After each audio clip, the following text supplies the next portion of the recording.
Notre prophète bien-aimé Peygamber était Efendimiz juste, adaletli, affectueux, şefkatli, compatissant merhametli et ve complaisant. barışçıydı. Il avait une nature Uzlaşmacı bir conciliante kişiliği et vardı. pacifique. Il İtidalli, plaçait sa confiance sabırlı, entièrement en tevekküllü, Allah cesur, et avait un tempérament tevazulu ve modéré, kararlı karaktere patient, sahip bir elçi. courageux, modeste Onun et bu gibi güzel déterminé. ahlak özellikleri De telles tüm vertus insanlar morales için birer sont des örnek. modèles pour chaque individu. Bir Kur'an ayetinde Dans un verset Allah du bu konuyla Coran, ilgili olarak Allah şöyle révèle buyuruyor. ceci.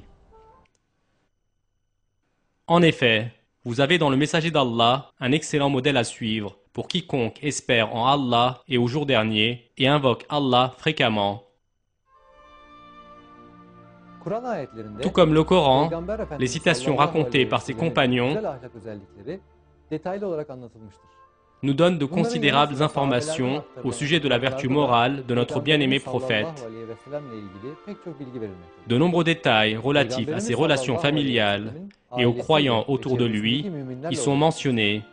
Des détails sur sa vie de tous les jours, son apparence physique, les sentiments d'admiration de ceux qui le voyaient, la nourriture qu'il aimait manger, ses habits et son sourire sont tous décrits par les savants islamiques avec le terme Shama'il. Ce terme, qui est la forme plurielle du mot Shimal, signifie caractère, nature, humeur, action, comportement et attitude. Même si le concept Shama'il de son origine a un sens plus élargi, il est devenu plus spécifique dans le temps et finit par être utilisé pour décrire les détails de la vie de notre prophète et des traits de sa personnalité. Les compagnons du prophète Mohammed nous ont légué de nombreux détails le concernant, à commencer par la beauté de son apparence, sa luminosité et sa disposition qui éblouissaient tous ceux qui le regardaient. Son sourire et maintes autres facettes de sa personne qu'Allah a manifestées en lui. Bon nombre de ses compagnons ont apporté de nombreux témoignages minutieux sur sa grande beauté pour donner un aperçu aux musulmans contemporains. Alors que certains l'ont décrit globalement, d'autres nous ont fourni un tableau plus détaillé à son sujet. Chaque détail de la personnalité et de l'apparence de ce serviteur choisi par Allah est en même temps une réflexion de sa moralité supérieure. Le premier objectif de ce film, sur l'apparence physique de notre prophète, est d'examiner les traits de sa personnalité qui ont été décrits dans les sources qui nous sont venues, et à partir de là, nous pouvons nous en inspirer pour notre propre vie.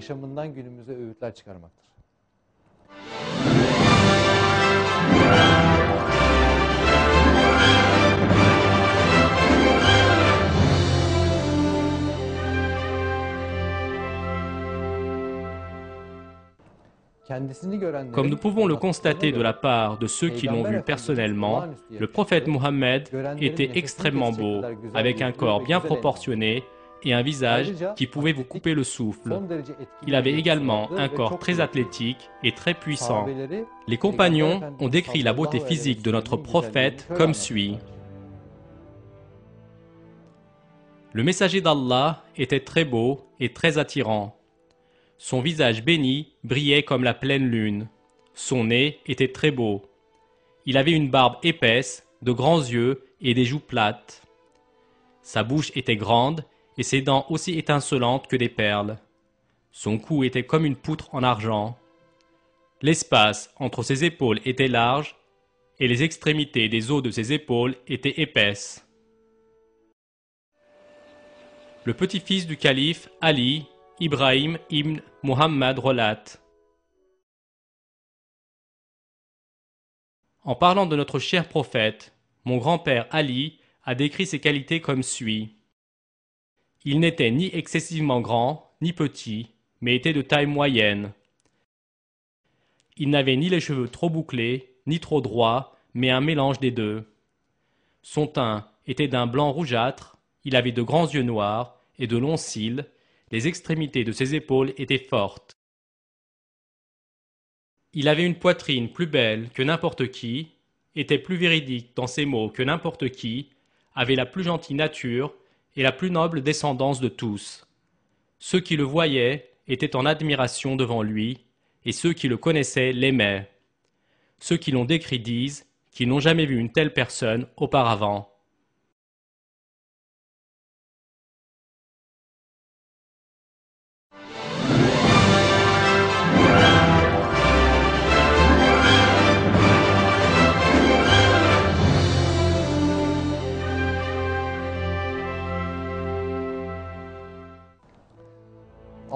Allah a choisi le prophète Mohammed parmi toutes les nations et a révélé dans le Coran qu'il est le dernier des prophètes.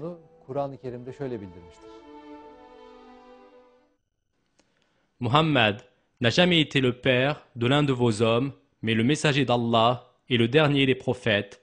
Allah est omniscient.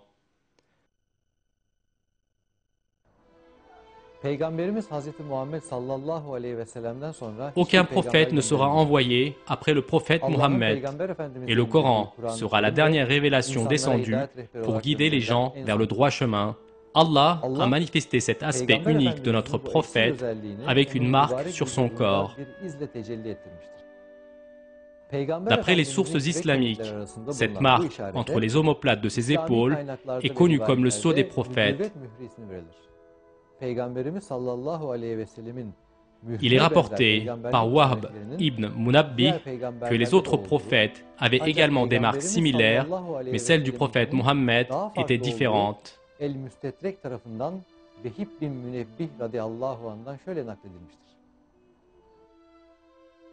Allah n'a jamais envoyé un prophète sans le signe de la prophétie sur sa main droite.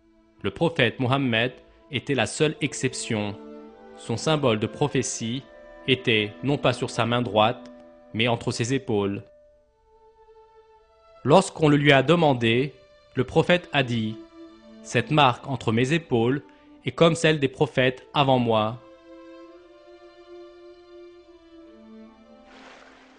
Le petit-fils d'Ali, Ibrahim ibn Muhammad, relate: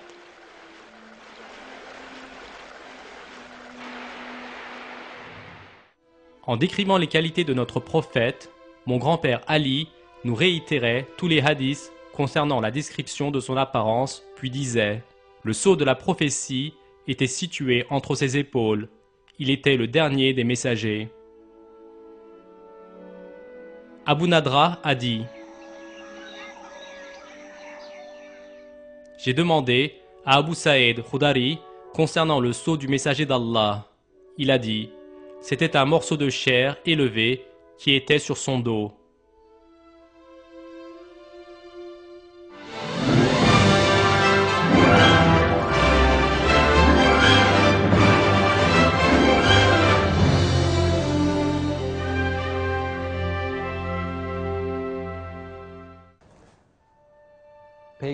Il y a différentes descriptions à propos de la longueur des cheveux du prophète Mohammed.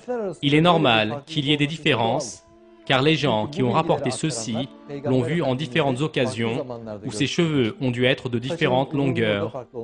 Néanmoins, ce que nous pouvons conclure, c'est que ses cheveux étaient au niveau de ses oreilles lorsqu'ils étaient les plus courts et lui arrivaient sur les épaules lorsqu'ils étaient les plus longs.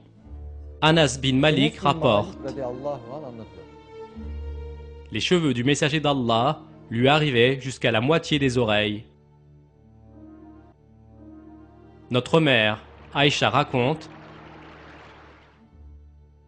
les cheveux du prophète étaient entre ses oreilles et ses épaules, qu'Allah lui accorde la bénédiction et la paix. Bara bin Azib dit: le prophète était de taille moyenne, et la portion entre ses deux épaules était large. Ses cheveux lui arrivaient jusqu'au lobe des oreilles. Hani, la fille d'Abu Talib, dit: le messager d'Allah est venu une fois à la Mecque, après l'Hégire. Ses cheveux bénis étaient en 4 tresses.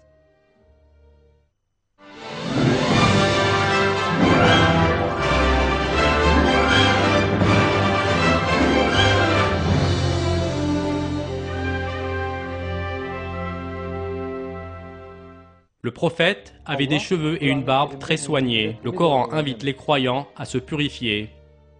Et tes vêtements, purifie-les, et de tout péché, écarte-toi.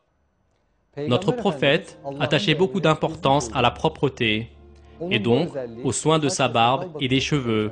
Il est rapporté qu'il avait toujours un peigne, un miroir, un miswak, qui est une brosse à dents naturelle, un cure-dent, des ciseaux et une bouteille de colle sur lui. Il conseillait à ses compagnons d'en faire autant.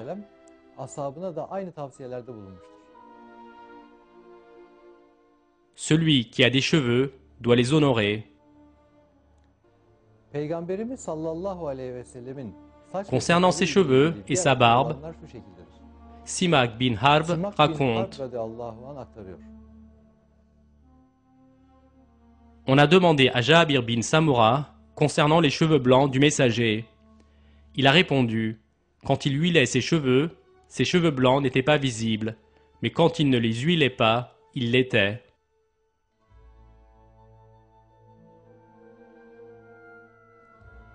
Notre prophète a été un exemple pour tous les croyants en montrant l'importance qu'il attachait à son apparence et à son hygiène. Une narration nous l'indique clairement. Un jour, le prophète se préparait pour se rendre auprès de ses compagnons et il a mis son turban et a dressé les cheveux. Il a dit: oui, Allah aime les actions de son serviteur qui s'occupe de sa personne afin de rencontrer ses frères et amis.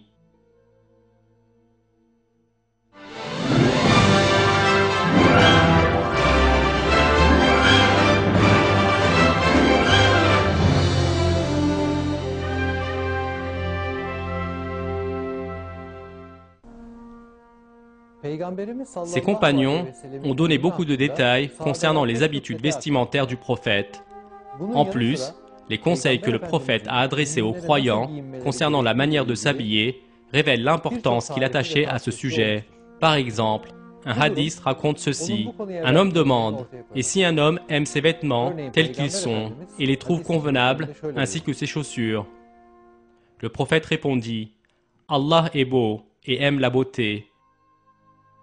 L'arrogance est la renonciation de la vérité et elle abaisse les gens. Hassan, le petit-fils du prophète Mohammed, a décrit les habitudes vestimentaires du prophète.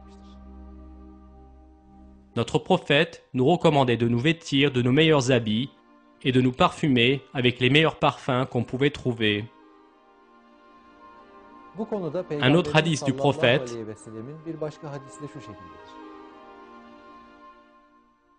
ô croyants, mangez, buvez et habillez-vous comme cela vous plaît, et dépensez dans le sentier d'Allah, mais évitez l'excès, l'orgueil ainsi que l'arrogance. Notre prophète réprimandait ses compagnons si l'un d'eux ne se conformait pas à l'éthique de l'apparence ou était négligé.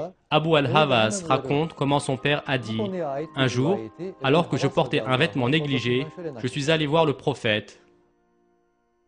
Il a dit: est-ce que tu ne possèdes rien d'autre? Son père a répondu: si, j'en ai. Le prophète a dit: de quel genre? Quand il a dit: Allah m'a donné toutes sortes de biens, le prophète a répondu: dans ce cas, quand Allah le Tout-Puissant te donne quelque chose, ce cadeau ou cette vertu doit être une bénédiction visible sur toi.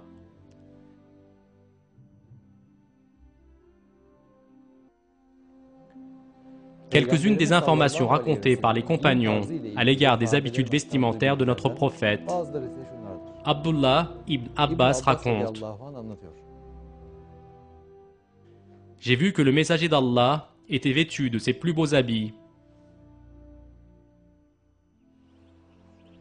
Al-Bara ibn Azib dit: je n'ai jamais vu quelqu'un avec de longs cheveux et des vêtements rouges plus beau que le prophète. Ses cheveux lui arrivaient jusqu'aux épaules.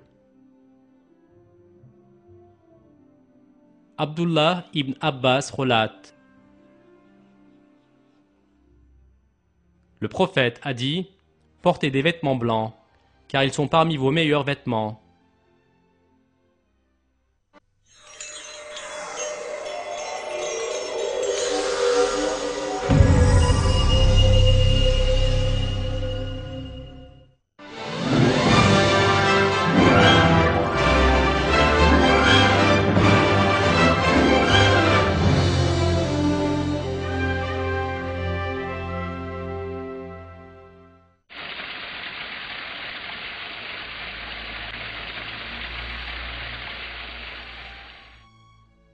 Quand le prophète voulait écrire au chef d'État étranger, il ordonnait qu'une bague munie de son sceau soit faite.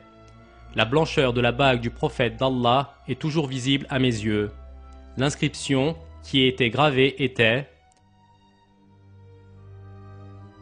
Mohammed est le messager d'Allah. Sur la première ligne était écrit Mohammed, sur la deuxième ligne messager et la troisième ligne Allah.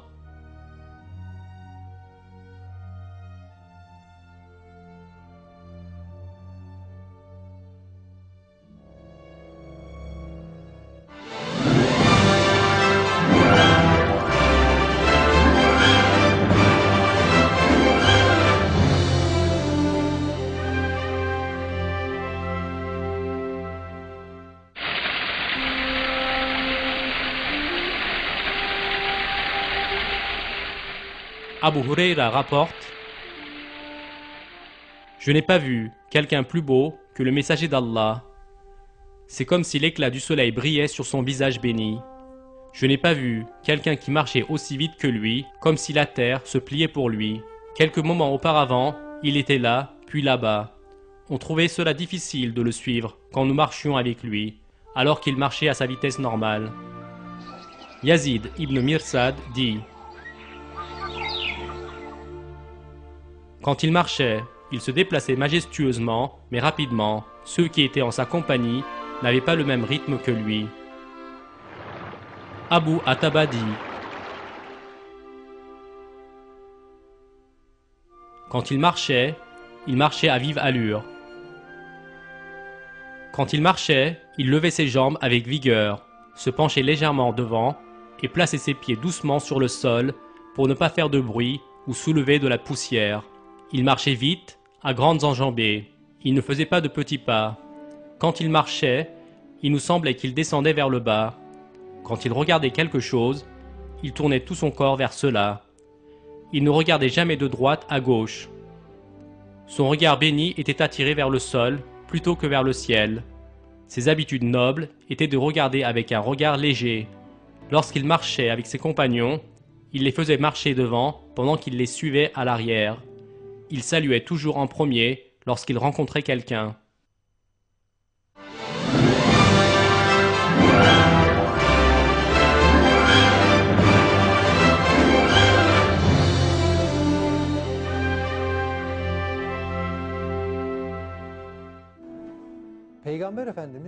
Le prophète était connu pour ses qualités de son discours, efficace, sensé et précis. Ses messages avaient un grand impact sur les gens et tout le monde prenait grand plaisir à parler avec lui.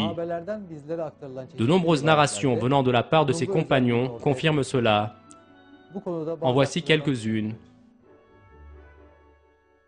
Le prophète était le meilleur parmi les orateurs arabes et le meilleur pour la beauté de son discours. Il a dit: Je suis le meilleur orateur parmi les Arabes.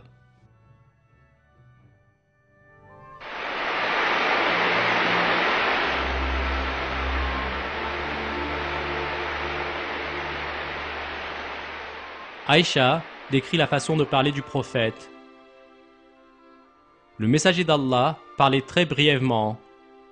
C'était Gabriel qui lui a indiqué cette façon de parler de la part d'Allah. Il exprimait le tout en de petites phrases. Des phrases brèves, ni trop longues, ni trop courtes. Ces mots se succédaient harmonieusement et il s'opposait entre chaque mot afin que son audience puisse se souvenir et mémoriser ce qu'il disait. Il possédait une voix forte et douce en même temps. Il parlait seulement lorsque c'était nécessaire et ne disait jamais des mots déplacés. Dans les moments calmes, aussi bien que tumultueux, il disait la vérité pour la satisfaction d'Allah, mais jamais pour ses propres désirs. Il tournait le dos à ceux qui disaient des mots inconvenables. Ceux autour de lui parlaient quand il gardait le silence. Il n'y avait aucune dispute en sa présence.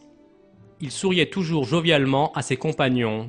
Il aimait leur conversation, leur était attentif et se considérait un des leurs. Aïcha raconte: Ses paroles pieuses étaient très bien choisies. Tous ceux qui l'entendaient le comprenaient. Anas bin Malik nous raconte: Le messager d'Allah avait l'habitude de se joindre à nous et de plaisanter.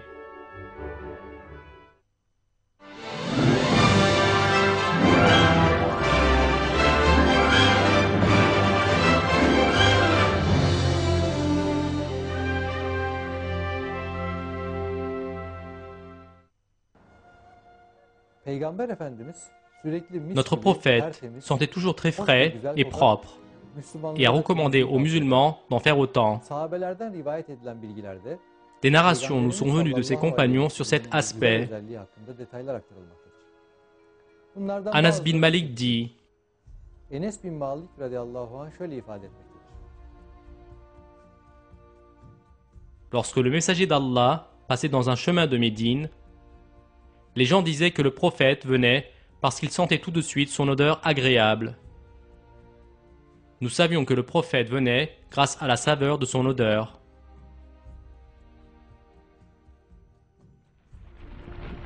Muaz ibn Hisham nous fait la narration de son père et Qatada nous raconte ce que dit Anas. Son corps était propre et son odeur agréable. Sa peau avait toujours une senteur agréable. Si quelqu'un lui serrait la main, il sentait cette bonne odeur tout au long de la journée. Et s'il posait sa main sur la tête d'un enfant, cet enfant pouvait se distinguer des autres enfants par cette odeur.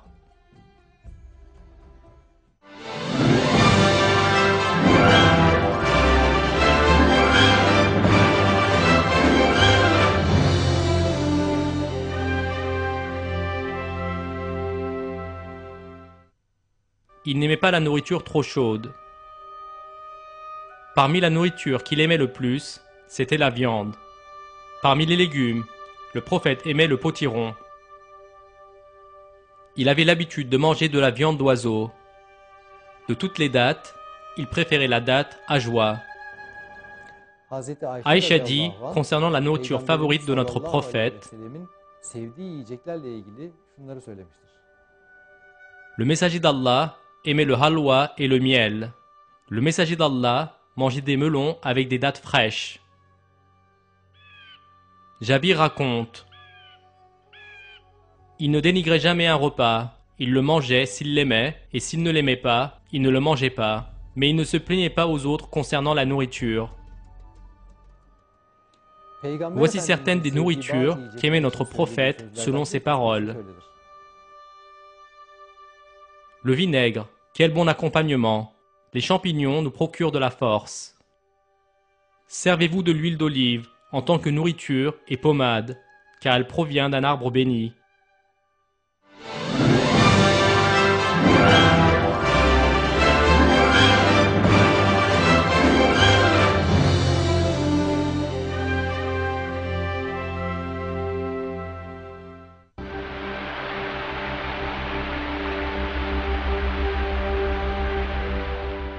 Aïcha dit: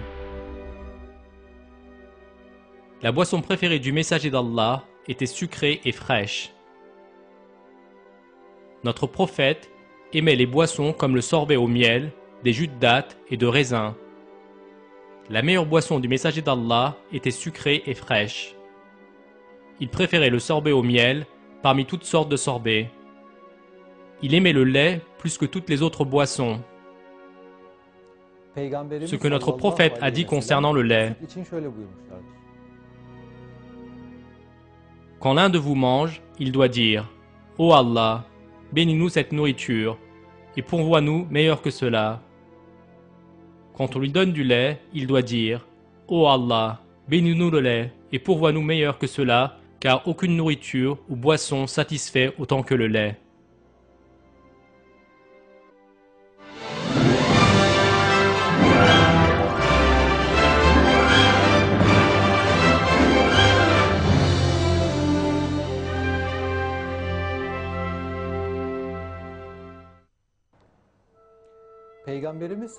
Le prophète Mohammed prit grand soin de distribuer de l'eau, surtout pendant les trajets.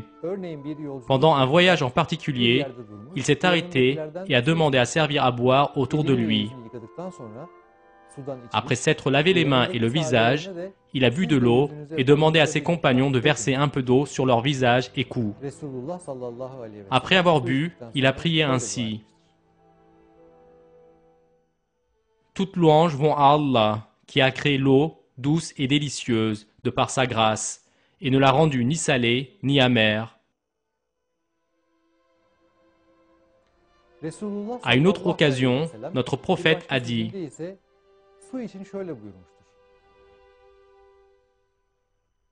L'eau a été créée pure, et rien ne peut la rendre impure, si ce n'est ce qui change sa couleur, son goût et son odeur.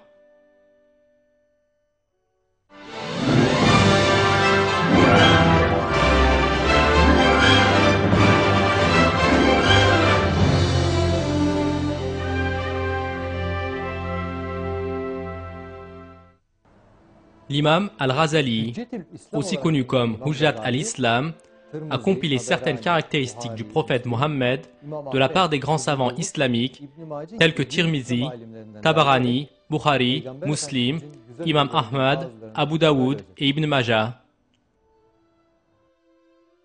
Le prophète était le plus patient des hommes, le plus courageux, le meilleur des juges et le meilleur des pardonneurs. Il était le plus charitable. Il ne stockait pas les provisions de sa famille qu'Allah lui avait généreusement offertes pour plus d'1 an. Il prenait 1/5 de ce qu'il trouvait plus accessible à lui, tels que les dattes et le blé. Ce qui était en excès, il le donnait en charité. Il avait l'habitude de donner en charité à ceux qui le lui demandaient, même dans son stock de provisions. Il ne se vengeait jamais pour les choses personnelles, mais il le faisait pour préserver l'honneur d'Allah.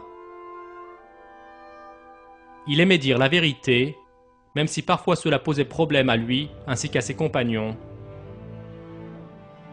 Il était le plus modeste, sans arrogance, et sa langue était la plus éloquente, mais ne prolongeait jamais son discours. Sa constitution était très belle. Aucune activité mondaine ne pouvait le retenir. Il avait l'habitude de se déplacer, même à distance pour voir le malade. Il aimait le parfum et détestait la mauvaise odeur, s'asseyait avec le pauvre et le nécessiteux, et aimait leur compagnie. Il ne traitait jamais personne durement et acceptait les excuses qu'on lui faisait. Il considérait le sport et les passe-temps comme des actions légales, jouait avec ses épouses et faisait la course avec elles. Il ne détestait pas le pauvre à cause de leur pauvreté, ni ne craignait les souverains à cause de leur pouvoir. Il avait l'habitude d'appeler les gens à Allah, quels que soient leurs rangs sociaux. Allah l'a doté de toutes les qualités et d'une bonne administration. Allah, le Tout-Puissant, lui a donné l'excellence sur toutes choses. Il lui a enseigné toutes choses, toutes les beautés, ainsi que la meilleure voie. Allah lui a également enseigné ce qui est arrivé à ses prédécesseurs et ce qui surviendra après lui, ce qui mènera vers le salut dans l'au-delà et vers le bonheur éternel, et les choses qu'on doit désirer au lieu des choses de ce monde.